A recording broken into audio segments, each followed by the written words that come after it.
Sabi pun, selamat pagi pemirsa, Berita Lampung kembali hadir menjumpai Anda. Bersama saya, Ade Anissa. Sejumlah berita aktual dan informasi menarik lainnya telah kami sajikan untuk Anda. Berikut Berita Lampung pilihan hari ini.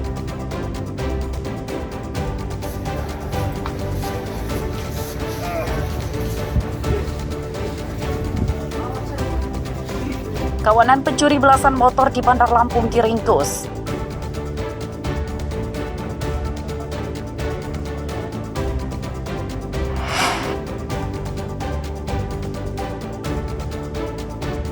Belasan hektar tanaman jagung di Tulang Bawang rusak akibat diserang hama ulat.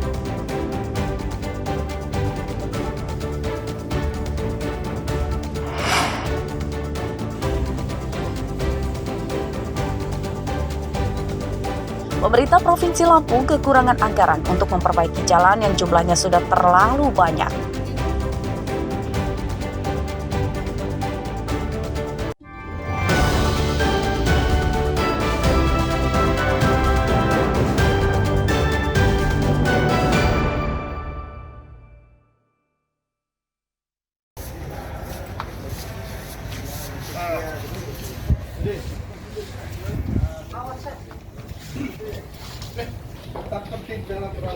Empat orang dari dua kelompok pencuri motor yang biasa beraksi di Bandar Lampung Selasa siang ditangkap. 3 tersangka merupakan komplotan pencuri motor asal Bandar Lampung dan satu lagi yang ditembak kakinya merupakan anggota komplotan asal Jabung, Lampung Timur. Para tersangka menyasar mencuri motor di Indekos. Dalam pemeriksaan, polisi mengungkap para tersangka terlibat pencurian di 16 lokasi dengan modus yang sama, yakni merusak kontak motor dengan kunci T. Sempat ditembak, tapi kemudian tidak kena anggota. Kemudian kita lakukan pengejaran, ada yang jatuh. Motornya bisa berhasil kita amankan, motor yang digunakan maupun motor yang telah berhasil dibawa. Kemudian parahnya juga kita temukan senjata tajam, sehingga memang dilakukan tindakan tegas terukur. Sementara yang masih kita cari itu adalah satu unit sepeda motor, satu unit kita duga senjata api dan juga pelaku yang melarikan diri. Saya sebagai eksekutor. Motor-motor yang diambil itu motor-motor yang diparkir di mana? Dia parkir di kos-kosan. Memang incar rata-rata kos-kosan semua? Iya. Motor-motor apa sih yang diambil? Ya motor metik seperti sejenis bed atau. Itu kerjanya subuh terus? Iya. Itu dipetain dulu, dikelilingin dulu, apa memang udah ada target langsung? Ya dikelilingin dulu. Kelilingin Cari dulu. dulu. Ya. Berapa lama kau ngambil peti motor gitu? Paling 5 menit. Paling lama 5 menit. Iya. Cari kosan yang sepi gitu ya? Iya.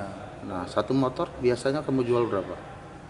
3 juta, 3,5 gitu. Dari para tersangka, polisi menyita 6 motor dan peralatan mencuri berupa kunci T dan ponsel. Penyidikan tersangka masih akan dikembangkan polisi untuk memburu para penadah dan teman tersangka lain yang masih buron.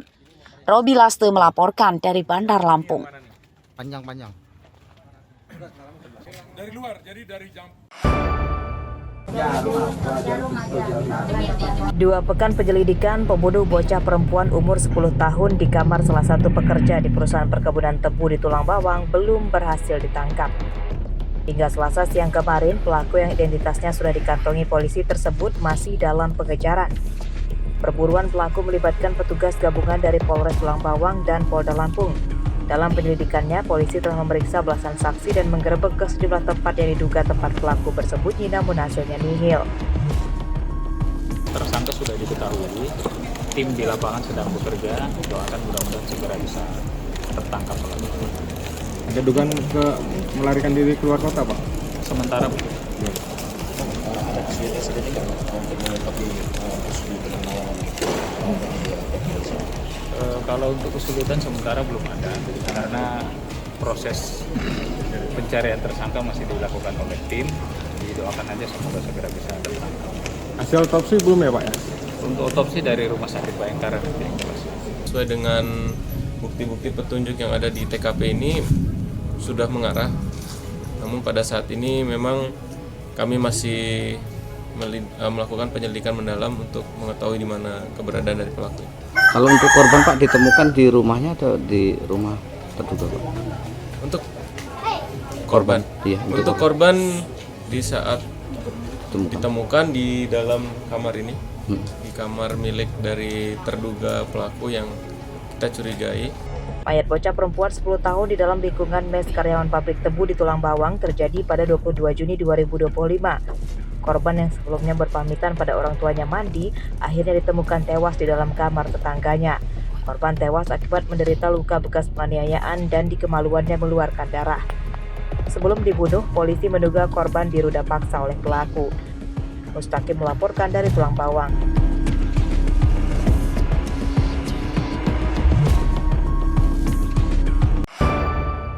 Masuk depan masuk. Kasus perekrutan anggota komunitas pria pecinta sesama jenis atau gay melalui media sosial oleh Polda Lampung menyita perhatian banyak pihak. Selasa siang, petugas Komisi Nasional Perlindungan Anak, akademisi, dan anggota DPRD Bandar Lampung menggelar pertemuan untuk membahas pencegahannya. Mereka sepakat akan membuat peraturan daerah atau perda tentang anti-LGBT. Peraturan daerah itu akan dibahas bersama wali kota dan disahkan pada paripurna secepatnya. Fokus tujuan pertemuan itu memutus mata rantai perekrutan LGBT sejak dini, mulai dari kalangan anak-anak dan remaja. Ini kita sama-sama kolaborasi, dorong regulasi ataupun peraturan untuk perlindungan anak LGBT ini. Yang bisa melakukan itu adalah eksekutif dan legislatif. Jadi semua elemen ini harus kerjasama, termasuk dari Komnas Perlindungan Anak hari ini juga hadir di sini.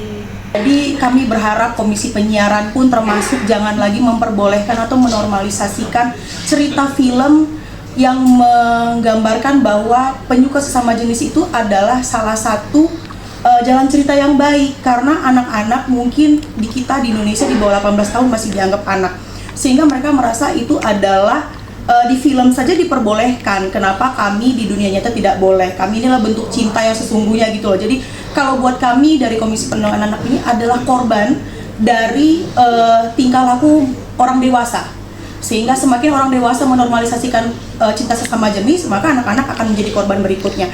Kami berharap dapat putus rantai ini karena tidak semua anak adalah korban, tapi tidak semua anak adalah pelaku. Pemerintah pusat juga didesak segera membuat aturan yang lebih tegas untuk mengatur kebebasan di media sosial. Berdasarkan data Polda Lampung, terdapat 27 grup LGBT di Lampung dengan pengikut mencapai ribuan orang. Jeffrey Arifin melaporkan dari Bandar Lampung.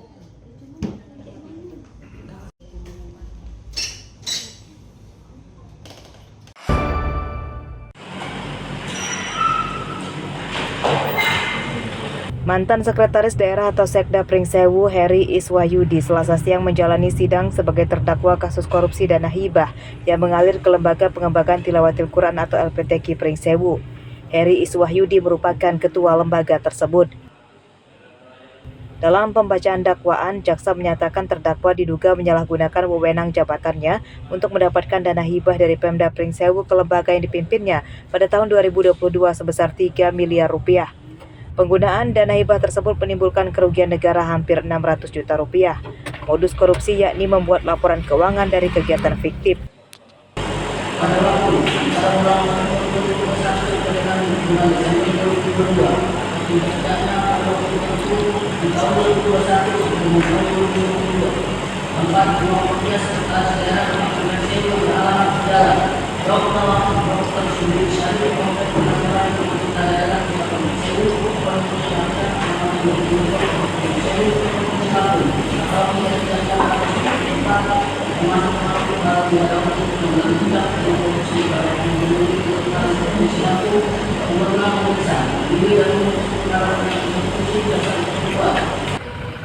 Fakta-fakta yang jaksa sendiri tuliskan dalam dakwaan tersebut bahwasanya tidak ada kaitan langsung kepada klien kami. Contohnya apa, Bang? Seperti kita tadi bersama-sama perhatikan dalam proses dia yang dimaksudkan menimbulkan kerugian negara itu dilakukan oleh saudari TP dan saudara R. Saksi lain yang sudah jadi terdakwa juga, Bang? Betul. Nah, di sana juga menyebutkan bahwasanya yang bersangkutan itu memberikan izin ataupun sudah melalui proses meminta izin dahulu kepada klien kami, yang mana itu hanya pengakuan. Klaim dari saksi Klaim TP dari dan saksi TP dan R. ya. Korupsi dana hibah di LPTK kini berjumlah 3 orang. Penangkapan Heri Iswahyudi tersebut merupakan hasil pengembangan kasus 2 anak buahnya bernama Rustian dan seorang perempuan bernama Tri Prameswari pada awal Desember 2024. Keduanya menjabat sebagai wakil ketua dan bendahara di LPTK Pringsewu. Arsadi Saputra melaporkan dari Bandar Lampung. Mbak, ada yang buka hadapan Mbak? Mbak Tarik? Mbak? Mbak Tarik? Mbak? Mbak Tarik? Mbak?